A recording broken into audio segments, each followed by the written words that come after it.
everybody, it's Robert here from Interest Military, and I'm sitting with my sidekick and co-host, Kyle. And thanks, Kyle. It's me still. Yeah, at Pearl and Pine Brewery. And we have a lovely guest. And so let me first introduce you, Kaitlin. Mm-hmm. So Kaitlin, we were just talking about this kind of off air. I probably started following, and I'm going to probably butcher this. I'm going to say it was probably 2017 when you created your podcast and started following that avidly. And that was the Sierra Hotel Echo podcast.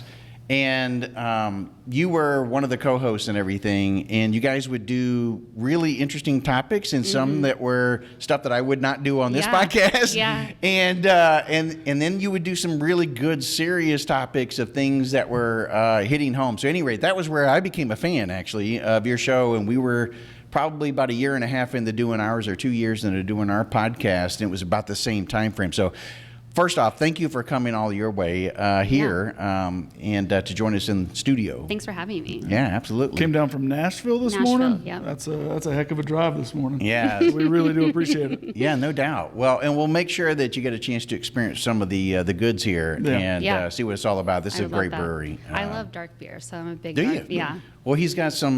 He's got a Dunkel, right? Or I love Dunkels. Schwarzbier. Okay, Schwarzbier, it's still delicious. Okay, and he's got a stout that's amazing. I love stouts. Okay, then you're in the right place. We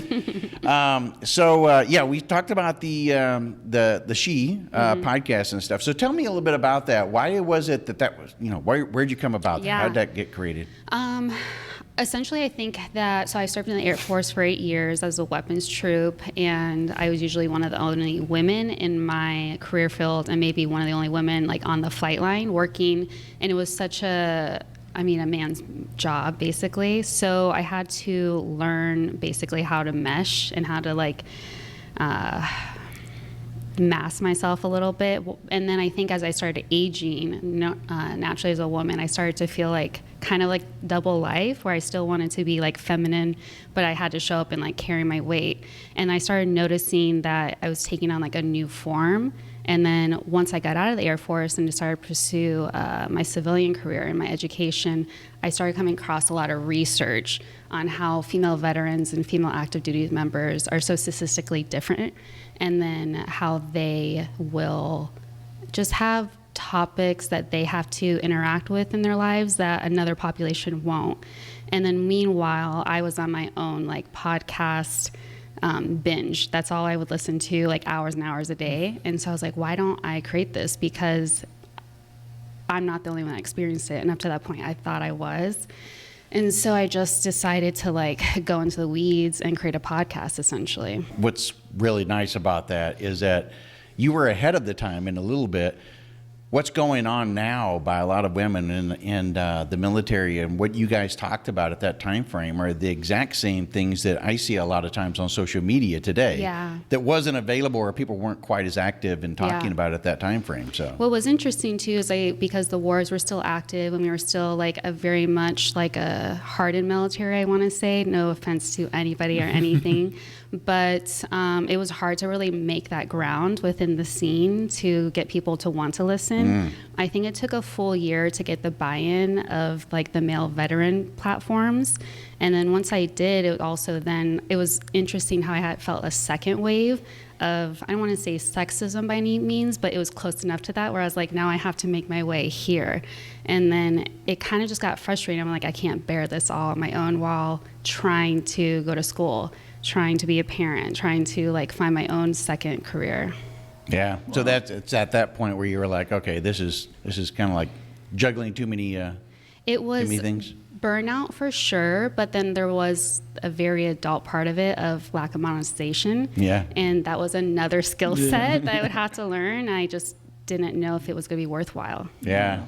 I can totally understand that. Nowadays, though, everybody starts a podcast, and they do it in some ways. And I've actually, myself, and I don't know if you have, but I've actually talked to some people you got to understand it's going to consume a lot of your time. Yeah. A lot more than what you realize. We were talking about this off air about the amount of editing and the work that goes into it to make sure you create a quality product, you get the right guests lined up, everything that goes in that whole thing. So I can certainly see if you're already a mother trying to go to school, doing a podcast, it was a lot to take on. Well, and dually, I think that it's hard to like not play into the gimmicks to get quick clicks too, and try to keep a solid quality product that you're really proud of, but you may not get as many listens, but your listens is monetization. And it, like, you just feel like you're playing this like Bermuda You don't want to Triangle. sell your soul for likes and views and subscriptions, and you want to push out the things that are important to you, and there's that anxiety that maybe the things that are important to me aren't important to everybody else. And I think at that time in my life, the big overarching theme was I wasn't in the military anymore, and all I was doing was talking about military-related things, and I was trying to make my way into psychology and neuroscience, and I was like, maybe it's just time to take off the hat. Like, maybe this was a great transitional tool for myself, but maybe it's kind of time to stop. Yeah. Did you have like a warm welcome when you finally took off the hat? Like when you start like that transition from maybe military focus to more neuroscience? No, I didn't. And I think that was like another heartbreak in the process, because one thing that I've realized in myself now that I've been in my field post-grad for 3 years about is the military. When I left, I felt so confident in myself, and I felt so confident that like anything that comes my way, I'm going to be able to tackle it, whether it's like physical, mental, emotional. And then when I became a student, and then I started doing really well, I got accepted into my honors program at my school. I got a fellowship at Syracuse University. I got into grad school, and I just kind of felt like, oh, like I'm so glad I did this big thing that some days like was really hard while I was in. It's helping. I see like the vision. And then when I became a professional, I think that like in the science world, like it doesn't mesh very well. And I had to learn how to like pull back and like not bring kind of like that bullshitting type of like office play. And then it was like, well, you don't have any personality. I was like, well, I was too much for a while. And so now I still kind of feel like I'm like waiting. Trying to find your way. Oh, wow, because I saw you put a post at one time frame that was everybody being kind of serious or too serious at work. I think one of the things I loved about like the environment that I was talking about being kind of man's world is like I love comedy, and I love, it's always like carried me through, especially like as a child, being an only child. And like I loved that flight line bullshitting humor, because you could just like life could just suck, but you can make a joke out of it. And then you can't do that when somebody like has PTSD in front of you. Like you're the one that's supposed to know the way, and then you go talk to your office mates and they're working on whatever they're working on. I'm like, can we go get a beer? And that's not it. That's not it. That's a hard transition for a lot of guys. For a lot of guys and gals when they get out, is that kind of that raucous fraternity style. Definitely fraternity. Locker room type stuff. It's the norm in the military. But it is not the norm in corporate America. And I think mine was more extreme as well, because when I entered the professional world, it was in the Bay Area in the Silicon Valley, which is just a certain type of human lives there. And so like my jokes weren't funny, they were offensive. And so it was a couple days where I would be like, am I a mean person? I can't even tell, or am I just making a joke to like get by? Now, where is home? I grew up in Michigan. All my family's from Michigan. And then we kind of went back and forth between Michigan and Arizona growing up. So I graduated from high school in Arizona and left for the Air Force in Phoenix. Why Arizona? What caused that? The cold sends people to the desert. Makes perfect sense. From one extreme to the other. So why did you end up going to the Air Force, and especially in the occupation that you did? So I chose the Air Force. This is funny, I forgot about this. I wanted to join the Marine Corps, and Is I that felt, right? yeah. I could just stop you. I'm sorry. Because why is it, why do so many women, I don't know how to put this, join the Marine Corps. So for me, I think there might be some kind of like, if I'm going to do it, I'm going to do it kind of mentality behind it. But for me, I didn't understand branches. I didn't come from a military family, and the only veterans I knew were Marines. So I kind of just thought, like, that's what you do. Okay. I was very novice to anything military. And I remember, like, deciding, like, I'm going to do this. And I also had a full ride athletic scholarship to play volleyball. And I decided not to and take a gap year and go to Bible college for a year randomly. But after that was done, I was like, okay, like, it's either go to college or figure it out. And I decided, like, I just felt like I was supposed to join the military. I felt like that's what was supposed to happen. And I went and told my dad, I was like, I'm going to join the military. Like, that's what I'm going to do next. And he was like, no, you're not. Like, yeah. He like literally was just like, turn around and go back to wherever you came from. Because that's dead. And then I was like, no. And I was like, I'm going to show him. And then he's like, well, okay, like, what do you think you're going to join? And I was like, the Marine Corps, like everybody else, you know. He's like, no. Like, and then he was like, you need to go counsel with like his buddy who was a Marine. And like, after you talk to him about this, then we'll talk about it. So I went and talked to like his friend, and then he was like, I'm not allowing you to join the Marine Corps, but you can join the Air Force, and that's the only thing that's going to happen. And so I came back and I told my dad, and he was like, okay, I'll think about it. And then he was like, I need you to get like basically a 90% or above on the ASVAB, like at home, and then I'll take you to a recruiter. Wow. Yeah. And then when I went to the recruiter, I had to have like a kind of like a business plan of all the bases I would want to go to and all the jobs I was interested in the Air Force. So I had to spend that time at home researching it, and then I took it to the recruiter, like an interview, and that recruiter had no idea. Like, I was going to say. he thought he was just like, I don't know what to do with this situation. Yeah. That's wild that your father had you do all of that. My dad is like a very type A human being, very, very methodical. So I had to create like an entire business plan, like a little binder to like take to the recruiter. But why that MOS? What? So I actually went in with a guaranteed contract as EOD. And I started in the Air Force as EOD, and then it's just what I qualified for. And then once I got to EOD school, I realized that was not for me. Yeah. What part? Because does the Air Force train down in Florida?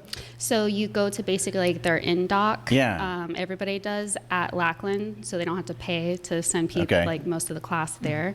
So I finished basic training, and I started in-dock with everybody who's like quote-unquote special forces, and we live on a little annex, and it was just like, and at the time, this is in 2008, like women are still not to be combative. They are not to, let alone being special forces. And then I'm graduating basic with just my flight of females. So I've barely interacted with like another male in the Air Force at this point. And they're like, you have to get on this bus to go to the special force annex. I was like, no, I don't. Like, that's not true. Because my brother flight was like a special forces flight, and I watched them do all the extra PT all the time. And I was like, even if that's so, I haven't been doing the extra PT. So I was beyond confused at that point. So I get there, and I'm still like the only woman. And then I get to the annex, and there's no women. And I was like, how do I get to my squadron? Like, I'm so lost at this point. And then they call out my name. I was like, how am I here? Like, this is so crazy. Oh, man. So but you ended up spending a total of 8 years, though. So you must have found your groove somewhere here. No, so because I don't know if many people know this, or it's common knowledge to people outside the Air Force, but if you do like a guaranteed job, especially one that's high demand, like EOD, obviously, especially at that time, if you self-eliminate yourself, which I did, you get, the end of the barrel, basically. So then I had to wait, and then what the funniest story is too is I remember I wanted to quit one day, and then we had a staff sergeant who was our team leader who did 6 years as a security forces, so a cop, to like get into EOD. Like, this is his whole reason for being in the Air Force. And he sees me kind of like, I don't know what's happening. And then I'm aggravating him to like no end. And so I was like, we go to lunch. I was like, I don't think this is for me. Like, I just don't think I'm going to do this. And then he's like offended, like to the core. And so I was like, I think I'm just going to go back and tell him that I don't want to do this. And he's like, you will not. You need to like go home. You need to think about your decisions. And I was like, okay, I'm coming back tomorrow. And so I got into class, and then I just was like, he was like, does anybody have anything to say before we start? I was like, yeah, hoo-yah, Sergeant. I don't think this is for me. Like, I don't think I'm an EOD tech. He's like, okay, just go outside. And then I wrote down in my little paper, like, I don't like learning about bombs, like, because we had to like make an official reason. And so then I had to wait 3 months for a new job. And I remember I was pestering like admin because I hated like waiting because everybody was graduating. 3 months is a long time. Yeah. When you have like no actual skill set in the military, you're just picking weeds. Yeah. It was horrible. And so finally I get my little paper, and I was with this other guy who was in my brother flight and failed out with me, or I didn't fail out, but he failed out. And so we both get our little papers with our new jobs. And I'm reading through it, and I'm like confused because it's so much like heavy jargon, and I'm like anxious. And then I see that we have the same AFSC. And I was like, what is it? Like, I don't understand what it is. And he's like, I think instead of diffusing the bombs, we're going to load them now. And I was like, I don't want to do that. Like, I was so mad. The entire time I was mad. You didn't get a second choice, though. No, and then it was made very clear to me, like, you will not quit this school. You will go through it, and then you'll, like, work on the flight line for a couple of years, and then you can reclass if you want. You end up deploying? Yeah. My first duty station was Aviano Air Base, and then I deployed 1 year after that, like, within that year to Bagram. So did you have to, well, you spent 8, though, Yeah. right? So did you re-enlist in that time? No, that was actually, so I initially signed up for 6, and then I extended to like 1 year and then another year, equaling 8 years. So you extended, though? Yeah. They didn't extend you because of the training mess up and No, everything? I extended 4 assignments because Okay. I had overseas assignments. Yeah. Yeah.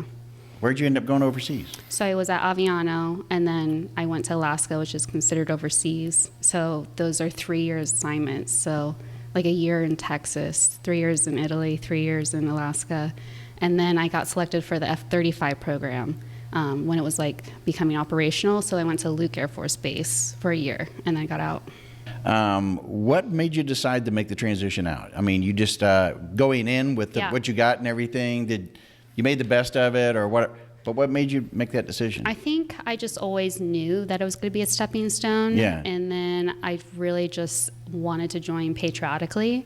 And so I remember thinking, like, if I can make a career out of it because I love it, then that'll be great. But I can't wait to just, like, do, learn, and leave. And so when I was kind of realizing, especially as a woman, like, my body was starting to hit limitations as it was aging, and then I was also a mother at the time, where I was also like not being the best mother that I could be just because of like exposure. And then because being a mother, I couldn't go on TDYs or certain deployments, which then would create like some social stigma. I was like, I can't serve 2 masters here. And I think that's when I realized, like, even if I really, really like this, it's not going to like lead to ultimate happiness. And then I think I just looked at like my boss's job, my boss's boss's job, and I was like, not for me, you know? Yeah. You didn't have like a transitional MOS, though. So it's not like you can go out and load missiles and bombs. Yeah, Southwest is not hiring for that right now, unfortunately. So you already had a plan, I take it, then? Yeah, at that point. so essentially what I knew is that, like, I looked at my benefits, and I thought to myself, like, I have this GI Bill. I can get this much of an education with my GI Bill. If I were to ensure through that degree that I could work this type of job, and so I take a hit for 3 years salary-wise, I can double it by the end. And then I think I just told myself, like, that will be best for my child at the end of the day.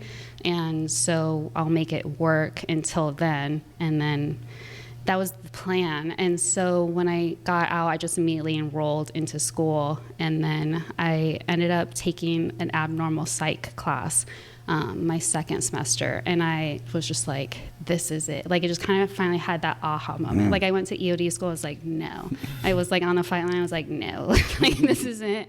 And I finally had that, like, oh, like, I'm good at this. I really love this. Yeah, you can tell just by the way you're talking that your father, the things that he had you do, help you lay out this whole plan, the business plan, all that. Who thinks of starting a podcast and putting together a business plan like you were talking about earlier and stuff? But so you had it all laid out though at that point. You kind of knew what you were going to do, but that had to be challenging as a mother too. Yeah, I think it. Well, because I went straight from being like an active duty NCO, I took like that same type of work structure into school. And so I didn't have classes all day, every day. So, I mean, I was working my 9 to 5 still gave myself that structure. So if my son was in daycare or school, then I was working too. I was working on something, regardless if it was producing money. So if I wasn't in a class, I was still on campus working on something. So that's when I would work on the podcast, and then I'd pick him up and then do my homework, and the next day, Groundhog Day. Do it over. Where'd you do your undergrad? I actually started at ASU just because I got out at Luke, and then kind of realized like what I really wanted to major in, and CU had a great program for me. So I transferred to CU after 2 semesters, and then and I went to CU Denver and lived in Denver for a while, and I just loved it. And they had great schools as well, public schools for my son. So it's kind of like perfect. Colorado's so great, and then Denver's great, and I love CU. I would not have the career I have today if I did not make that transfer to CU. Wow. So after that, during that time frame, you spent 4 years and got your undergrad in what then? I got my undergrad in psychology, and then with the emphasis in neuroscience. And then I did my own, and I had I graduated with honors, so I had to do my own thesis, which I did on a lot of like military type related research. So that's interesting as an undergrad, a thesis. Yeah, they couldn't stop me, because I was just like, I truly like took that same mentality as being like a military member and like have a mission to do, and I was like, okay, now I have my own mission, and it's to do this, and this is my interest, this is my passion, I'm funded to do it. So like there's no way I'm going to walk away with like a diploma not trying everything at this point. Yeah, psychology is one of those fields that I remember, at least I had some friends years ago that talked about, as with an undergrad, you're probably answering the phones. With the master's degree, you may see a patient here or there, but it's not really, you're not accepted until you're a PhD. So for you got the, okay. Yeah, I feel like personally, I tell people that like an undergrad in psychology can really be a gateway to a lot of things. If you want to become a clinician, that's great, but there's so much you can do. You can do marketing with it. It's a great like business starter to get an MBA with. I feel like my psychology undergrad, even if I didn't take so much neuroscience emphasis and stats especially, like there is no way that I can't get what I want at the end of the day, because I know like how people work. That's true. I didn't think about that. Yeah, that's where you get deep. That's why I always get worried about talking with psychiatrists and psychologists. You're like, I always wonder, like, are you sitting back there and like psychoanalyzing what I'm saying? And I don't feel like it's psychoanalyzation as far as like judgment, but I'm just like, okay, like here are the traits I'm hearing. Like this is the way somebody's thinking. These are the values. Scary though, Kate. I mean, well, she just has this algorithm in her head, right? And wherever you enter that algorithm, she's going to follow it, right? Yeah. I mean, that's kind of how you have to think about it. Yeah. In terms of diagnoses and anything like that. Like this is because of this, is because of this. It's just like a bunch of flow charts at the end of the day. You end up getting your undergrad, and already you picked up that you want to go the neuro route. That's Yeah.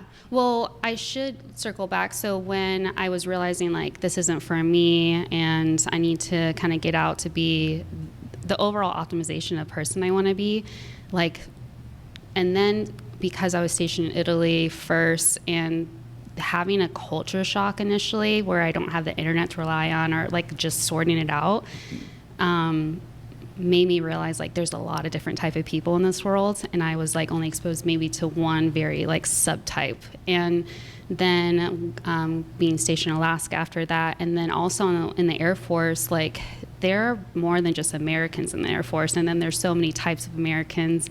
And then when you really have to do manual labor with other people, and especially when they're not like you at all, you just kind of start to question like what makes a person. And so I really started wanting to know more of the biological side of it. And so then it just became a hobby to research neuroscience. And then I realized like the government will pay to like let me learn this. This will be great. Yeah. Can't definitely win in that situation. Yeah. So you end up getting your master's up in Stanford. No. So I started my master's in counseling actually at the University of Kentucky. And while I started that, I got recruited, remotely, a remote program online. And then when I first started it, I got recruited to work at a neuroscience lab at Stanford associated with the VA Palo Alto. And so I just like could not say no to a great research opportunity. And it was working with veterans. And so then I decided to move there. And through that mentorship, I kind of realized there wasn't a point to continue the master's because I would just get the same education. And that was the first time I had to pay for my education as well. And I was like, oh, this isn't as fun. Yeah. Had you already run out of GI Bill and everything? Yeah. Oh. Mm-hmm.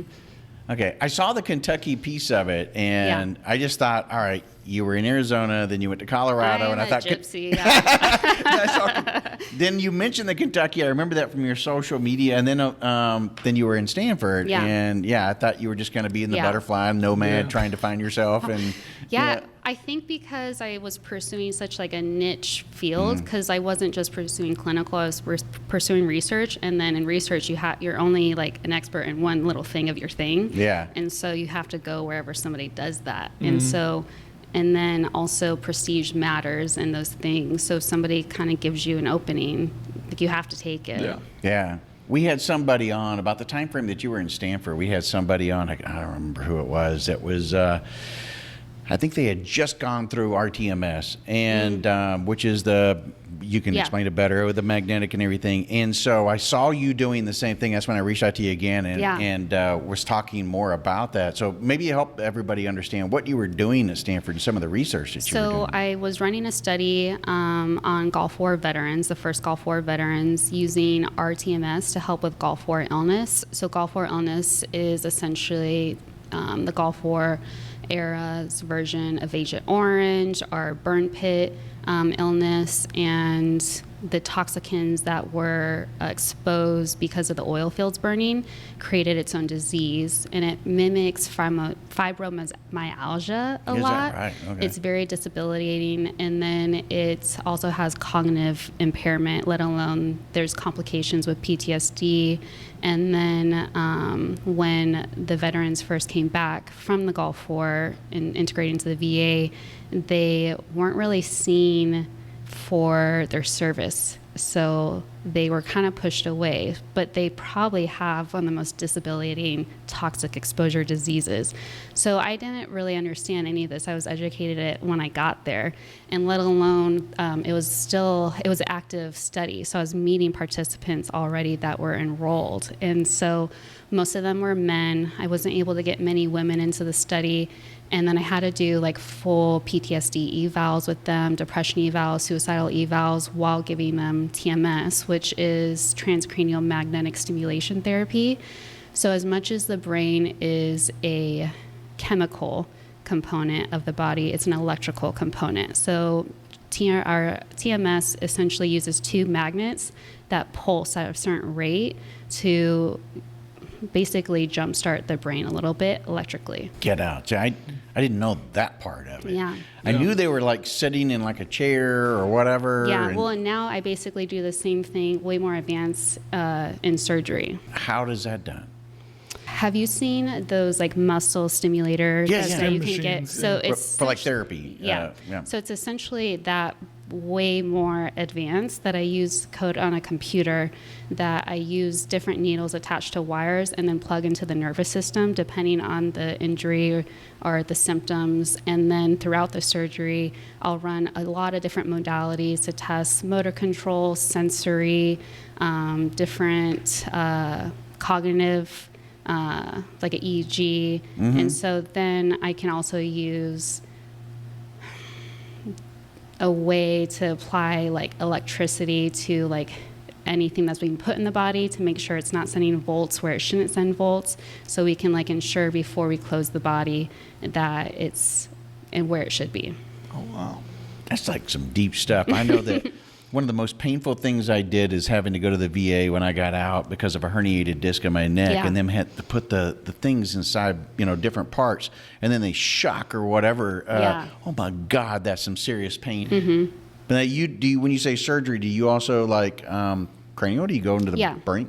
Yeah, so most of it is craniotomies, yeah. They drill. Yeah, so they'll take like a window out of the skull to wherever there's with imaging that's done through an MRI, and then they'll take that part out of the skull and make a flap, they call it, and then but the surgeon and other surgical staff, and I'm right there. And I say all this when I'm right there, I don't want to be sterilized because my equipment, that would be a 2-hour process to sterilize my equipment to be in the sterile field. So I'm as close as I can because I'm not sterile. And then I'm helping them understand, like if they're close, like if it's a tumor that we're removing, like how close we are to the tumor, what part is tumor, what part is brain matter, like where we should stop. And then just every case is dependent and individual. There's just so much that goes on within your body from, the neuron, I mean, they just say everything that runs down your spinal cord controls.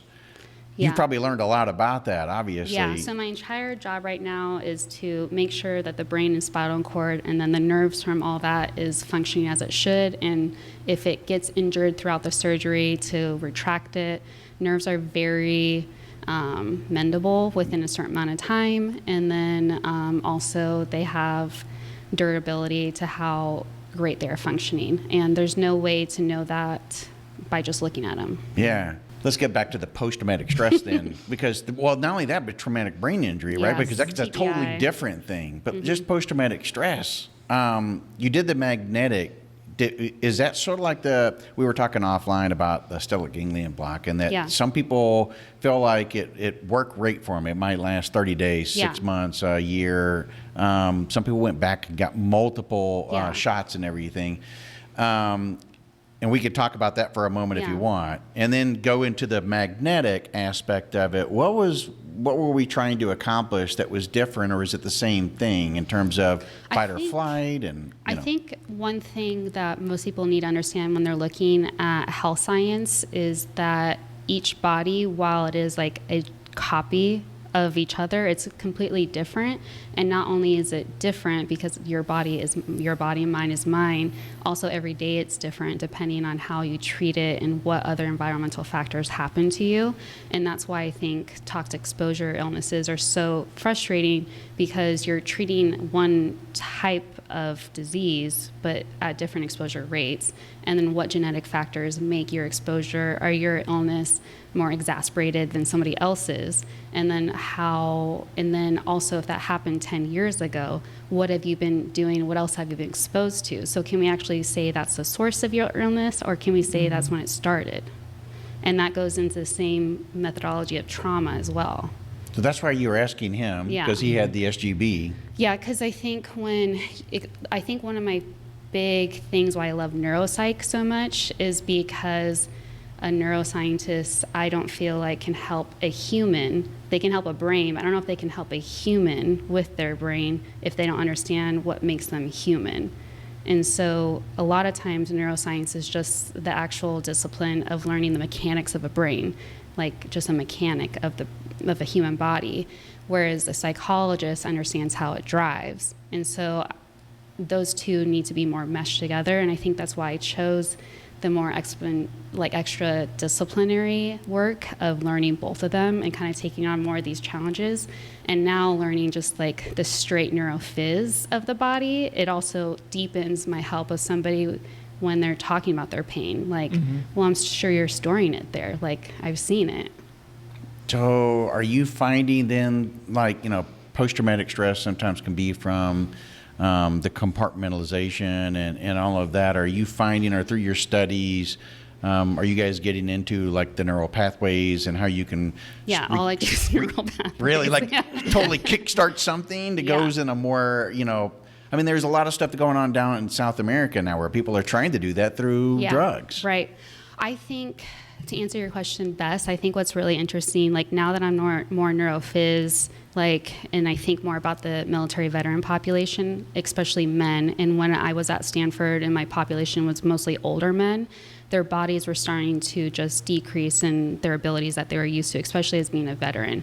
And what I noticed just anecdotally that just was eye-opening for me, especially coming from a world where I was starting to get frustrated with men. I was starting to feel othered by them. I was getting like really irritated by the stigmatization that I was getting, but I never took time myself to understand their plights. And so when I became a researcher to mostly just older men and watching them in a phase in their life where they only started to explain themselves when they couldn't physically do things anymore. And I started to understand how much of the psychology of men is attached to their physical bodies, where the psychology of women isn't really attached to their physical body much. Wow. Wow. So how is that? I mean, when you say that, because you're as a young boy, that's kind of what we're taught. Yeah. And so that's what you're saying, is that aspect of it. Yeah. I just know what I observe and what I get confided in. Yeah. And then now working in a lot of neuro and spine surgeries, I hate to say it, but I feel like a lot of times it's just poor lifestyle that puts somebody in that surgery. And it usually isn't like over-exercise. It's usually lack of exercise or bad eating, just not doing like a normal human thing, right? Yeah. And one of the things I'm noticing is I don't understand why that person just stopped being immobile, to where now they have to like have artificial hardware in their body to make it normal. You know what I mean? And sometimes it's just age, like we're aging and they're just trying to keep their lifespan, totally fine. But kind of thinking about my career and what I've learned, it makes me kind of understand men at a whole new level, to where a lot of times they are the backbone of everybody around them. A lot of times they, if they can't protect or provide, then their manhood is questioned. Like never in my life has my womanhood been questioned. It's just I aged into it, but it could be revoked at any time for a man, I should say. Yeah, we have a man card. Yeah. Give me your man card. Yeah. I mean, and it's just, I hate to say it is the way it is, because that you kind of got to eat the weak, right? And you got to know yourself and know, hey, maybe it's time for me to take a step back. Yeah. But in what you're saying in doing that is just because you're taking a step back doesn't mean you need to lose mobility or start eating like shit or drinking 12 beers a night to go to sleep or whatever it is. You can still take that step back and let somebody else lead or whatever it is, but it doesn't alleviate you from the fact that your health is your responsibility. 100%. But more so what I've learned with my psychology background is, are you limiting your physical health by a mindset and like having this kind of like it's all on me kind of thing? Like, are you metaphorically having too much on your back that you can't carry? That like gives you these disability limitations? Because that's what I noticed with my participants from the Gulf War study at the VA and at Stanford, is that only did they start taking care of their mental health when the physical health got exacerbated. And then it was getting to this point where they kind of realized, they're like, oh, like I'm not gonna be able to lift that anymore. Like that's just never gonna happen for me anymore. And then they all basically had some kind of sentence where they told me that they're doing this study and they're interested in their mental wellness because they have to. So it wasn't that it was a priority, it was just kind of like down It's the there. only choice. Yeah. A priority means there's more than one, but And this is it. It left me wondering as a woman, to where I have more breath to like care about more things and nobody shames me for them, that if they cared about their mental health while caring about how much they could lift and all these different things, could they have expanded their physical health longer? So am I taking then too that you may have learned more from the placebo that you provided than you did the actual treatment? Yeah. I also think, and I talked about it within my lab too, I was one of the only veterans there, and I was the only female veteran. And everybody would say, like, prepare me for a participant. They're like, oh, he won't talk much. Like, you're going to, like, he's just, probably going to be one in and out. And then 4 hours later, like, I'm having to tell him, like, I got to go home and eat, And so, and they were breaking down and crying. And I think that like they want to say it, but that may not happen for a really long time for them. And so I think because they didn't have to code switch with me, I knew what they were trying to say within like military jargon, because a lot of times we were going over their combat exposure and talking about the trauma from it. And they didn't have to like tell me, you know, like, oh, you know, Vicenza is located in Italy. Like I could just follow their story while also using the skill sets that I had learned about mindfulness and just overall mental wellness. And I think they were telling me things that they couldn't actually come to like realization. And a lot of them were angry that they couldn't be a more mentally well person when they're younger. Like it felt like they knew they weren't, and they just didn't understand like how it was ever going to happen for them. Are you saying it was deeper than it goes all the way back to maybe some trauma prior to the trauma? Do you think it's like an emotional maturity? Like think about when the guys, when men are in the military and when they are at their most, usually at their most heinous time, right? 18 to 25. Well, what happens in men at 25? Our brains become fully developed. Well, all men, or all humans, Or so I've heard. I've always heard that women's brains develop faster, or maybe there's not so much makeup to make by the time, but whatever. It's known that we develop slower anyway. But we take this group of people and we tell them the hardest part of your life physically and probably emotionally is going to be at this time when you're an adult, but you're not fully developed. I think it isn't that. I don't think it's lack of capability in a gender difference. I think it's more or less prioritization of your like social identity is my takeaway, because a lot of the frustrations that I had to where I wanted to make a podcast where I talked about the stats that I knew that I ended up being a statistic of was because the lack of emotional maturity within my peers that was creating my own trauma, right? The second wave of it. And so then looking back and hearing these men who I'm sure were like mean to women of their peers when they were younger, it made me just realize like, and I remember also thinking too, when I was going through the process of trying to understand it, like, I know how much those guys love me. So like, why were they such dicks all the time and leaving me to feel so alone all the time? Like, I know they cared, but why couldn't they show it?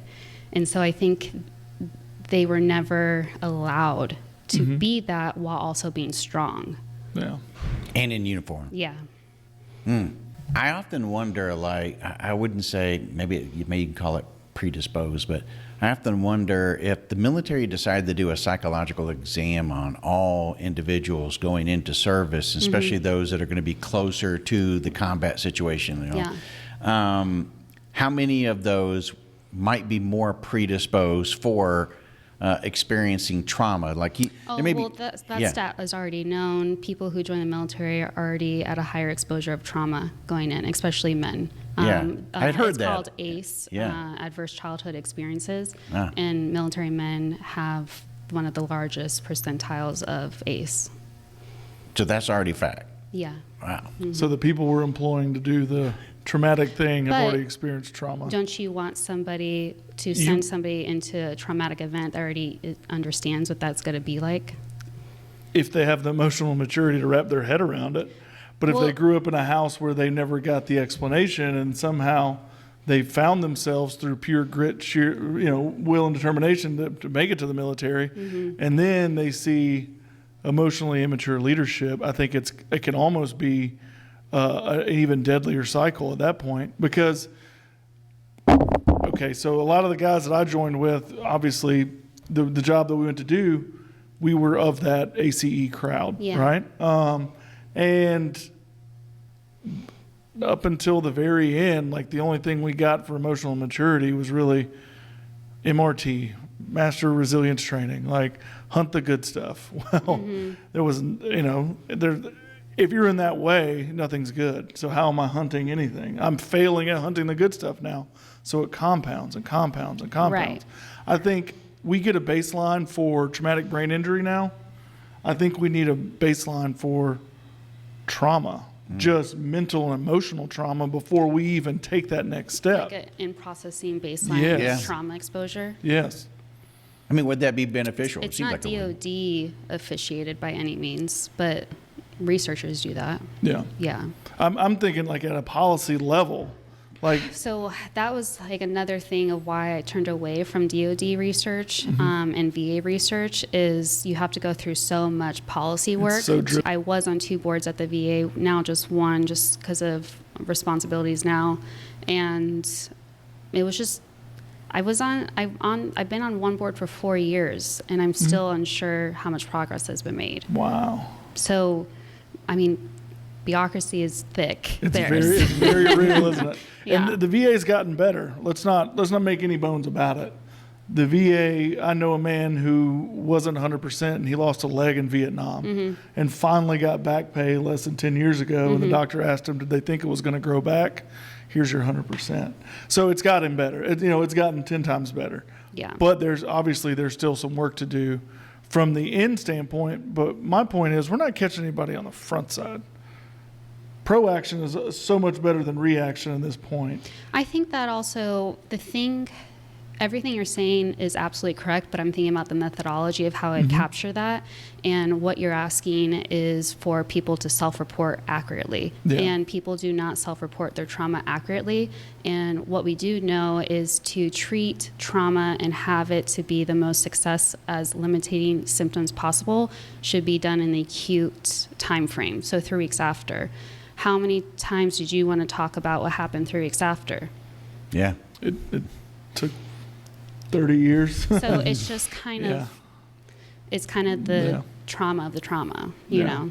Yeah. For me, it took longer. I love that you brought that point, the trauma of the trauma, right? And not only is it, I had to deal with this horrific situation, but now this horrific situation is affecting every other situation afterwards. Yeah, you become responsible for something that you didn't ask for you to happen to, and that in itself is a heartache. Yeah, so it's like the line from a song, no matter what we say, there'll never be a day without war. Doesn't matter how many times you say, I'm going to forget about it. Yeah. It's always there. It's always an experience. So I think that's super important to say. Like, the trauma of trauma is real. What I also found to be completely enlightening through talking to those participants at the Gulf War is when you do a PTSD evaluation, you basically have to sit down and go through every type of major trauma that could happen to a human being, or they could be around, or they could hear about, and go through and like categorize that. And then you take the one that they feel like creates the most symptoms for them, and you then work off that. That's your litmus for it. And so by the time a man who's a combat veteran is 50, like, he has some trauma at that point. And so at the end, like, I'm putting my money on a trauma that I think, like, this is the symptom. You know, we're talking about burning children in Malaysia. We're talking about, you know, horrific things. And so I'm putting my money on that, and they're talking about Dad. Yeah, they're Mom. Talking about something that I did not put my money on. And it happened each time, and I remember just thinking, like, they're literally throwing themselves on the table, wailing, because it's that still strong for them. And I was like, what about, you know, the burning people? And we had this conversation too, like, trauma is relative. And it can be relative within the person itself. This could mean way more than the burning children in Malaysia. No offense to anyone that's seen burning children in Malaysia. Right. But this weighs more because of this second and third order effect, or what that person that maybe inflicted the trauma was supposed to mean to me. Yeah, but I'm sorry, but was that caused by, and you can answer this question, but I mean, was that caused by, when that initial trauma happened, you started shutting down and compartmentalizing yourself in a way in which additional trauma is not going to affect you? I asked those same questions, and what I would come to the conclusion is that they couldn't reason with what happened. If they couldn't make logic out of it. The burning people, they probably knew that was going to happen, and they probably heard about it, and there's probably other people that heard about it or saw it, and they could have talks about it, and they had a community of people who experienced the same things. The things usually that were the most symptomatic traumas that would give them true PTSD symptoms, it was usually like something they didn't see coming. They thought they could fix it, they couldn't fix it, and they couldn't reason why it happened.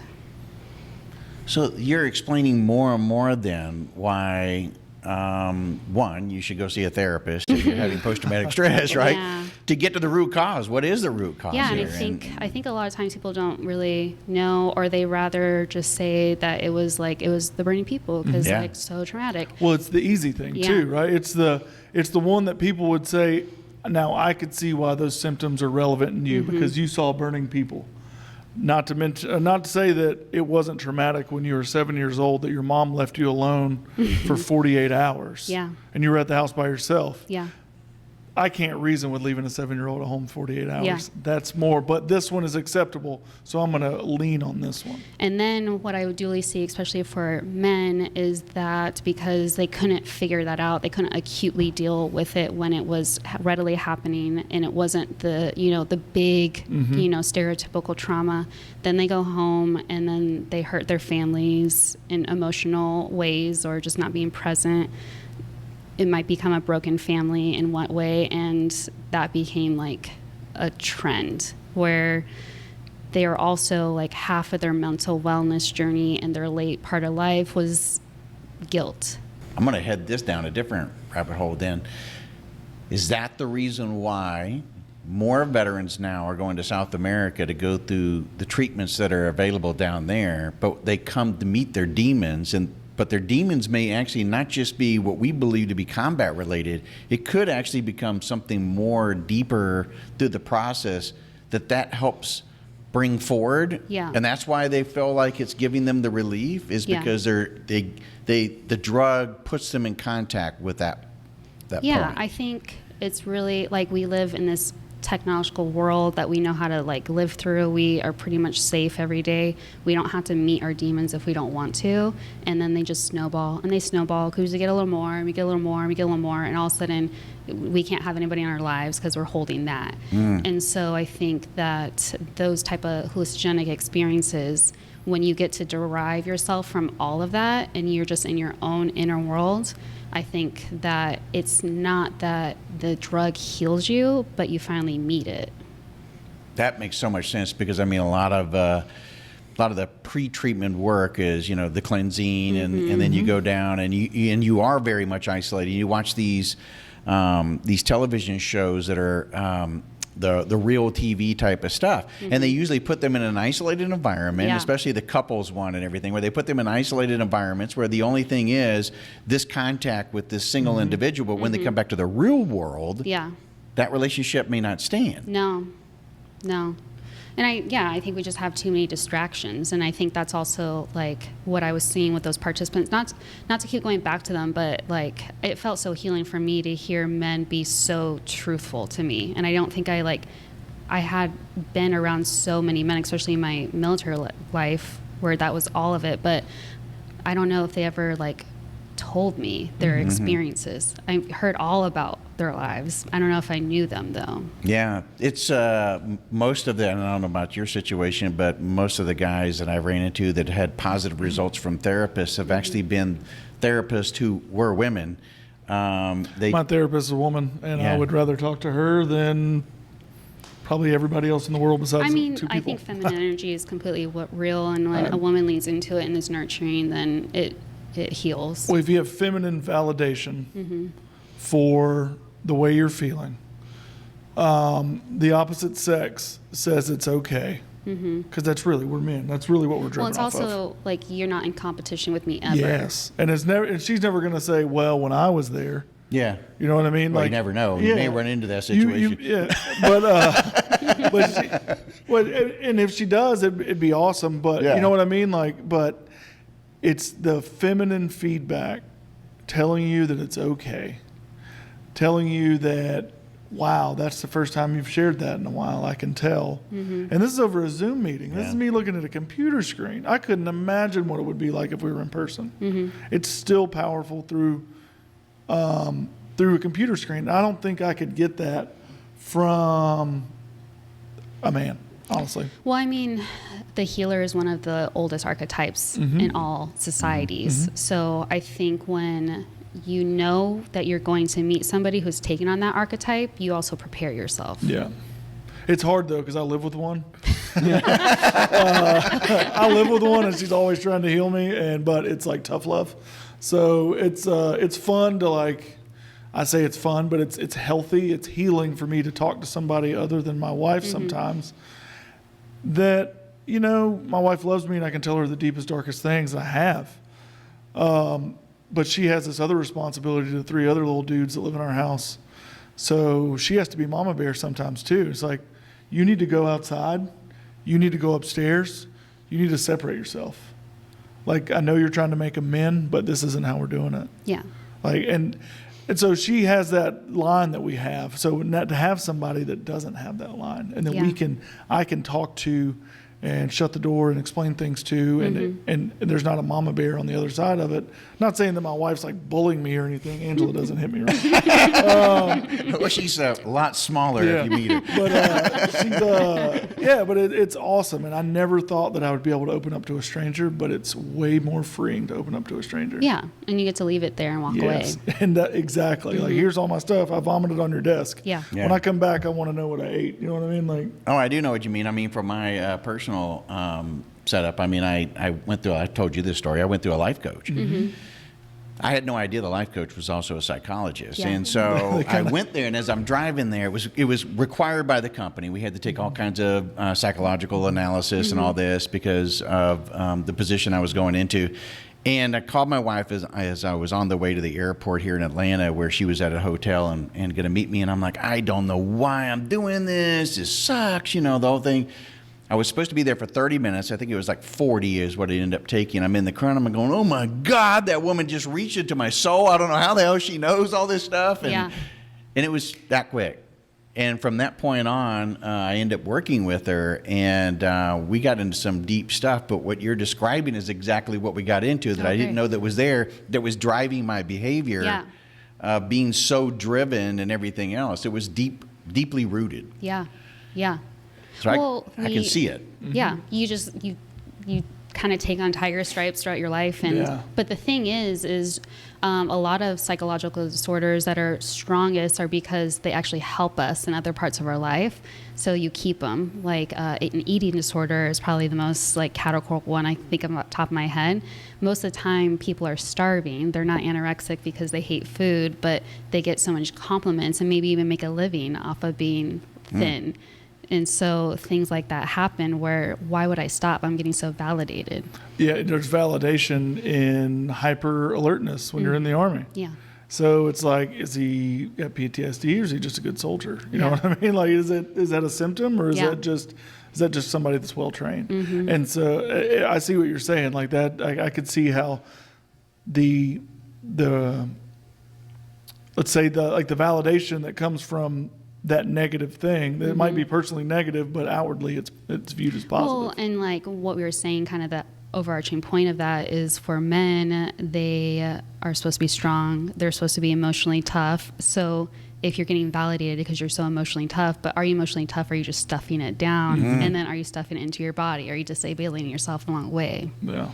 No, that makes perfect sense as well. I think, you you go back in how we raise kids or what we do, I was going to say there's not really a lot of books, but there's a lot of books out there on parenting. And I don't know that any of them are the right method in approaching stuff. It's more like, goes back to what you were saying earlier, what is the right fit for you? Because each of us is different, each of the way we're going to do things. But there are things that can be deeply rooted that we end up bringing forward, and then post-traumatic stress of experiencing combat and some type of traumatic event happens that's really traumatic that might be very similar or whatever the case, and you probably know how that ends up working. I hear what you're saying is that you first have to hit, it's like going to the doctor and saying, I've got this pain and it's shooting down and this, and he goes, the first thing we're going to do is take care of the pain so we can then treat what's happening, but we don't want you in pain. That's the worst thing so it sounds like that's kind of what you're doing as well, as you're trying to figure out what's the reason, what's the root cause. Let's get at that. And then we can start working on creating the new pathways or the new ways in which to get back to what you think is normal. And I think we've talked about that on the podcast. What really is normal? Yeah. What do we measure as our baseline that we want to get back to? You know, that For me, I like want to live a primal life as much as possible. And I think like if we think about our ancestors, like that is where we should be. And then to have advances to make it less deadly and a little bit more enjoyable, like that is to me what's normal from a biological standpoint and also a psychological Like standpoint. the lack of daily utility needed to survive has gone way, way, Yeah. way, way down. Well, and then also like we used to travel in tribes. Like how many days of your year do you spend only talking to like 2 people? a lot. There was no daycare. It was, I got to go, so you watch all the kids today. Yeah. Not just your kids, but everybody's kids. What do we see parents do today? They hand a phone. They start, you know, hey, we're going to a restaurant. I look around and all I see is kids with phones because their parents want to keep them occupied, but they don't look like they're enjoying themselves. The whole family unit is not a family unit in that sense. So, Yeah. I feel like just pivoting a little bit, one thing psychologically that like all people can benefit, like I see it constantly where if I see it, I'm like, if they kind of just started working on this, there could be a little thing that starts unfolding all the things. And that's called dichotomous thinking, which is a fancy word to say like black and white thinking. And I see it a lot where people think like this is a yes or a no, like they don't allow any gray into their life at all, whereas the world exists in gray, but we like it into black and white boxes. And I think it's really easy to start practicing with like loved ones to like be like, oh, I don't know. Like you don't have to know all the answers. Like you don't have to say yes to this. You don't have to say no to that. Like you can just be like, I don't know. Like allowing yourself to be indifferent. Well, my wife's really good at that. She never knows what she wants to eat. what restaurant are we going to? Yeah, exactly. Yeah. So that dichotomous thinking, I want to kind of, that's the super fancy word of saying positive talk or negative talk, but you're saying there's something kind of in between that as well. It's like yes or no. No, it's not positive or negative talk. No? No. You think it's just like every day? Like, so dichotomous thinking, like if you were to ask me, like, do I like my career? If I felt like I had to be like, I absolutely love it or I absolutely hate it, that's like 0% to 100%. The days are 70%, some days are 30%, some days are 100%. So I think also because we live in a fast-paced society that I don't get to like have the time to tell you the truth of it. Yeah. And so I think like dichotomous thinking, if you keep playing it out in your daily life, what you say is how you feel and what you think. So then you start thinking dichotomously, and then you start compartmentalizing things that shouldn't be compartmentalized. I want to get back to the primal. Okay. And the reason why is because you see a lot of veterans now, or we do. I'm thinking of like Sophie, and others that become more nomadic. They go and they enjoy that, and so we always look at it as, or I had initially of, you know, they need to decompartmentalize. They need to like, you know, get away and all of that. But then they're going to get back into the whole society, and we're going to, you know. Whereas I think COVID started making people realize of those important things and prioritizing them, and they're getting back to that nomadic viewpoint and perspective. But on the veteran sense, we're starting to see a lot more veterans that are doing, you know, like taking up mountain climbing as an example, going up and the 7 summits and doing things outdoors like you're describing that's more primal that is helping them heal. Yeah. Turning off this noise and this fast pace. I think it's really just the turning off the noise and having freedom that is healing more than being away from anything. I wondered about that because, you know, a lot of physicians are even coming out and they're saying that if you go back to eating what your grandparents ate or your great-grandparents, you know, that were on the farms, you know, you raised your own food and didn't have all the chemicals. You got up and down, so movement all the time, you know, working in the garden. There's a news show out, you know, on Netflix, I think it is. It's about the blue zones. I don't know if you've seen that. Oh. pretty I'm powerful obsessed show. with the blue zones. I'm trying to eat like as much sweet potatoes all the time. I'm doing. I'm eating more of like the beans Yeah. and stuff. And so at first I was. My wife wanted us to go in that direction, and at first I was hesitant to do it because I grew up like on fried foods Right. and beef and potatoes, you know. And so to go all of The us. good things. And so it goes. The whole theory of the blue zones and everything goes against the Atkins diet and the beef eating primal way of things. Yeah. But what I'm hearing is there also may be a balance. It's what is that intake? What is it that you're doing otherwise? In I think activity. it's more like accepting fluidity of life and accepting the stage of your life. Because for 7 years I was vegan because that's what I felt like was best for my body at the time, and I had various reasons, but I felt really healthy that way until I didn't. And then I honored that I didn't feel the healthiest with that anymore, and then I moved on from it. So I think there's like a lot of ego that gets involved that keeps people like in certain quotas or statuses, and like who's keeping score. Like 2 generations from when you're dead, they won't know what you did, It's funny that you say that about how we're constantly looking for the answers, and whether you're talking about a veteran that's trying to feel more like what they did or what they think they should feel back before they went to combat and experience that in some form of trauma, or whether we're bouncing between the right foods or different diets because that's what we see, and that's the right way. That's the way we're supposed to do it now. See, but that's dichotomous thinking. She's good. She's good. But the thing is, a good soldier thinks dichotomous. So you were trained from day one of boot camp to think dichotomously. You marched how many people in one way? There was right, and there was wrong. And so you spent your entire career learning how to be dichotomous because you had to, because other people counted on you being able to be predictable. But now that's not the case. But that was also the discipline part of it too, right? So you can still be disciplined and on your own. Yeah. But just create your own rules for engagement for your life that will get you to the operational success that you hope for. Like, that's why when I got out, I was like, I know that being disciplined and having a 9 to 5, even though I'm not reporting to literally anybody, I'm going to keep that structure, and I'm going to now change who I work for, which is myself now, and I'm going to now like reach a new rank or a new MOS that makes me happy. And so as I learn, I'm going to fill in the blanks along the way. Makes perfect sense. Actually, when you start reaching more of my age, then you start realizing those things that are most important, and you want to get the clutter, the distractions, and the things away.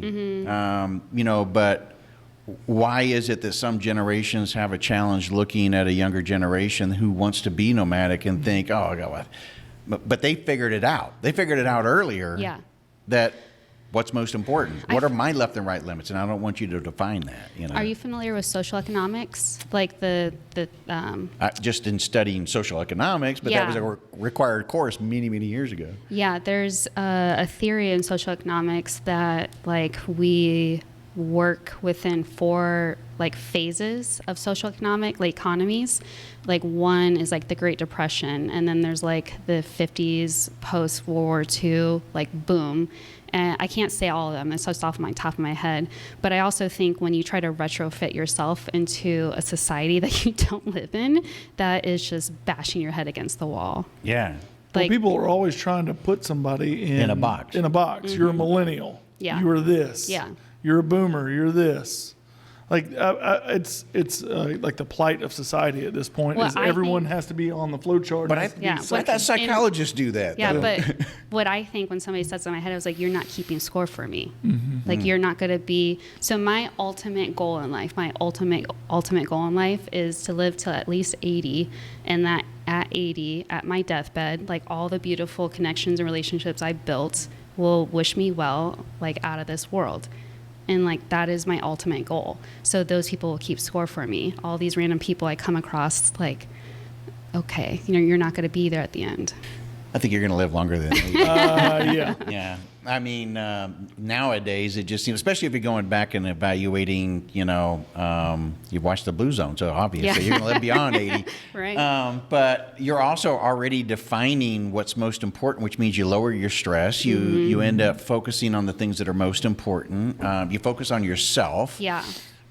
All of those aspects that we're talking about where you're redefining, which also means then maybe we shouldn't pay attention to a lot of that other noise that's out there about what we should eat, like certain diets, people say that, but I think what you're talking about is maybe if we all just stop for a moment and figured out who we really are. Yeah. Figure out your values, your data points. Mm-hmm. Mm-hmm. We don't normally do that, though. Where in life does somebody ever sit down and go, all right.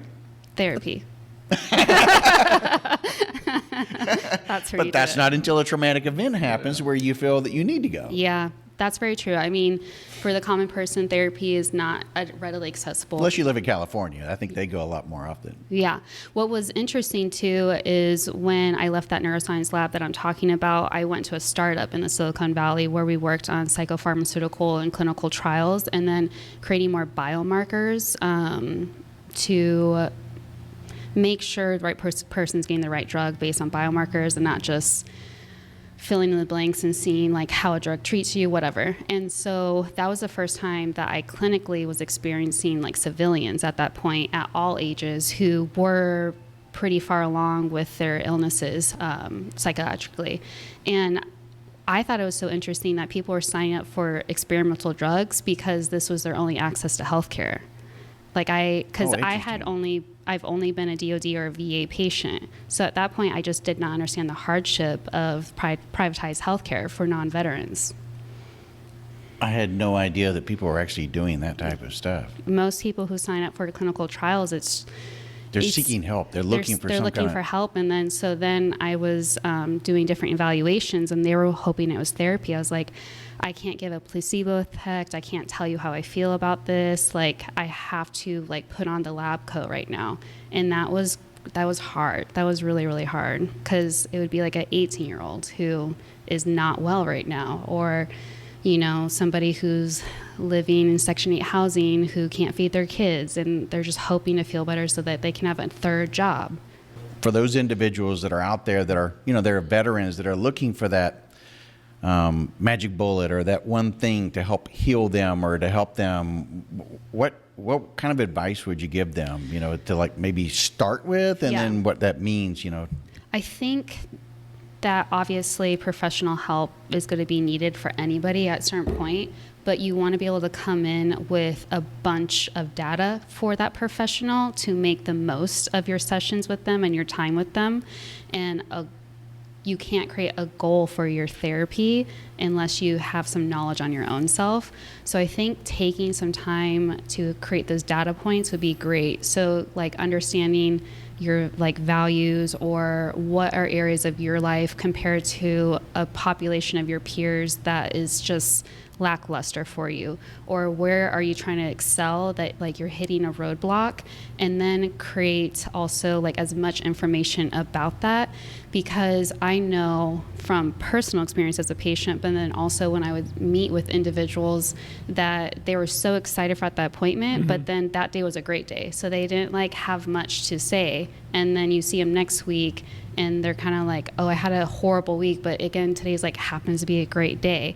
Because there's kind of like a therapy high that you get from thinking you're going to get fixed by just showing up, but you have to do the work. So I think preparing yourself, just like if you're going to go to like a course, like doing some homework beforehand on your own self. So that could look like doing some journaling and then seeing like what feelings show up. Like if you actually do like a word search on your own journal, like does sad come up a lot? Like are you writing out the word sad a lot? Are you writing out like discontent a lot? Like what are the emotions that show up for you often so that you could talk about that with somebody and then unpack it, or like come with them, like collect your own data points through like a wearable so that like I only sleep this much and then I don't get good sleep, or I overstrain myself every day. So I think that could be like, it's not a magic bullet, but at least like you could give somebody some tools on yourself to like readily fix yourself. Like just if Somebody, like when I do my patient evals before surgery now, and they can't tell me much about their pain, but they're there ready for surgery. And I'm like, I don't know how much I can help if you can't tell me about this right now. You know, it doesn't make any sense to me. And so I think that's like one thing that could be amazing if people start actually knowing themselves, like who they are daily, not just on their high points, not just on their low points, but like day in, day out. Do you have a lot of lows? Do you have a lot of highs? What days do you kind of feel okay? You know, like what are memories that you hate, that you just don't want to deal with? What are your memories that you love? Like ask your loved ones what's great about you. So like see the like commonalities in what people say about you. When I first started therapy, my therapist had me like ask peers and friends and loved ones to like give me raw feedback on my own self and to see how like the commonality. I was like, that's not how I would describe myself, but that's how I show up apparently. Oh, wow. But that's deep stuff, because normally people write a journal, but they don't go back and start like thinking of circling. No, I take my researcher cap on and I go back to my journal. Yeah. I never thought about doing that. I typically like journal and I'm done with it. I'm done. Yeah. But then you could go back and like, wow, like, and I think that also will help with dichotomous thinking as well. If you go back to last year's journal, right, and you look at an entry, and in that journal entry, you were plagued by something. Could you even remember it when you're reading it? That's why I quit journaling, Kaitlin. That's why. Yeah, you notice like what you dwell when you've done it for any period of time. You notice what you dwell on. Yeah, and then you can actually start objectively gathering some data points on early yourself. I'm like, recognition this is a trigger for me. If somebody says this about me, it's not good for me for the next couple of days. Yeah, no, that makes perfect sense. I think, like again, I think guys are trying to find, or everybody is trying to find that magic bullet, that thing that's going to fix them, and it doesn't necessarily exist. And I think that's one of the things that even when Doc Kate Pate was on, we were talking about, and there is no such thing. It takes work, it takes that effort, and it takes you going back and figuring out who you are as a person. Yeah. You mentioned values and stuff, and I don't want to go too far down that rabbit hole, but I'd heard the same thing, like, where do we get our values? We get them from our parents, right or wrong or whatever. And a lot of people have never really sat down and started thinking about that, and how much that actually maybe some of the root cause is that you're not aligned with those values deep down. I did some value work with a great psychologist at the Denver VA, which I was like, I don't know why we're doing this. And I guess also too, another magic bullet is like your therapist probably knows what they're doing. Like just trust them a little bit. But we did value work where she actually gave me cards on words that have values on them, and I had to make a pyramid of ranking order. And I had no idea like family was such a high value of mine, but it's also because I don't have the strongest family. So, and it's just been something that like I've had to realize because I don't have it, it's hard for me to like keep it and like to gather it, but it also hurts the most and it feels the best, No, that makes perfect sense, and that's probably, and I'm not going to try to psychoanalyze you here, but that's probably why you put such a greater emphasis on this, from, like you said, for what you had previously, and why you're going to work so hard to make sure that nucleus is always there, because it's that piece. That makes perfect sense. I think I'm probably in the same boat, and I understand it.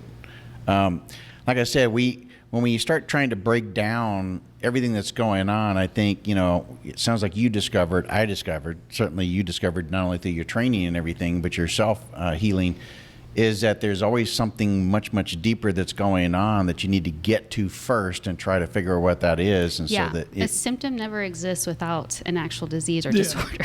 and that's so true, but you know what?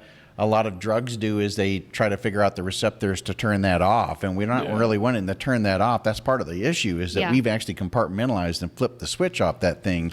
Yeah. To defend science, if all you hear about is symptoms, and people don't ever do the work to understand the disease or the disorder behind the symptom, then can you create cures and causes for things that you don't know about? Yeah. Yeah. And I think that's why self-report is so needing to be understood as how subjective it is. Because yes, you're telling me that you're crying every night, but then also, are you also telling me that you're not doing things in the day to like make yourself feel better before you cry at night? You know what I mean? Yeah. We're going to check back with you in about 5 years to see if all of this stuff that you're hearing and all this burden, because I can only imagine that you're carrying a lot of weight of other people sharing their stories on you. I'm curious to know how that's going to circle back. I know we're almost to finish. I think when I was doing the She podcast, that was something I also didn't understand, is that so many female military members and veterans did not have a woman that was reachable, that was willing to be like, just listen to them. And weekly on the She Podcast's Instagram, at least weekly, like I did a quantification of it one time, I would have a female tell me about their sexual assault. And it was just consistent, and it was just, I don't know who else to talk about. I don't want to report it for blah, blah, blah, blah. And I remember thinking, like, this is becoming, like, it's just so sad that, like, they have to DM a random podcast page, you know? Yeah. When DOD puts so much time and money, and generally everybody cares about the topic, and it's still, this is what gives them relief for the day. And it's not just women. It's unfortunately, that's where most people go to, you know, naturally and stuff. But military sexual trauma is a trauma. It's still a trauma. We had a male that came out with his story on one episode, and that was one of the most powerful episodes people would talk about when they would talk to me about the podcast, how moving it was. Yeah. Well, you're obviously always welcome to come here and join us on this thing on this side instead of that side. I think you'd probably have a lot of fun getting back into it. I do miss it. I bet you do. It's too bad you live 4 hours away and stuff. Well, we only do this so often, so maybe you can go ahead and join us, because I'm glad to see some women that are stepping out there and creating pages or avenues and forums and stuff where people can come forward. And, you know, social media is a blessing, but it can also be a curse, in the sense that blessing, you're finding somebody who's like-minded or has shared some of the same trauma, and they're trying to help you go through the process. The curse is that you put your information out there, or they're putting information out there to try to help you, and they just get attacked.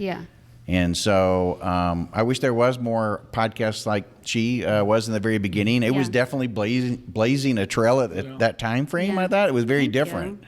And it was one of the things that caught me and made me want to start listening, you know, what you were doing at that time frame. So thanks. I appreciate it, because sometimes I look back and I'm like, I put so much time and money. Was it like a waste? No, not at all. Is it still available? No, I decided to take it down because I was paying for the hosting, and I was just kind of like, oh, I took off the hat, so I got to take off the hat. I'm not funded anymore. Well, maybe you'll get back to it at some point. Maybe. And revise it and stuff. And you'll be able to do it in a very different setting because of what you've learned, not just in life, but your education. What you're doing now in treating others and stuff. Really good stuff.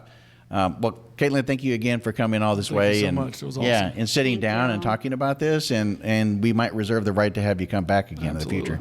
Awesome. I love it. All right.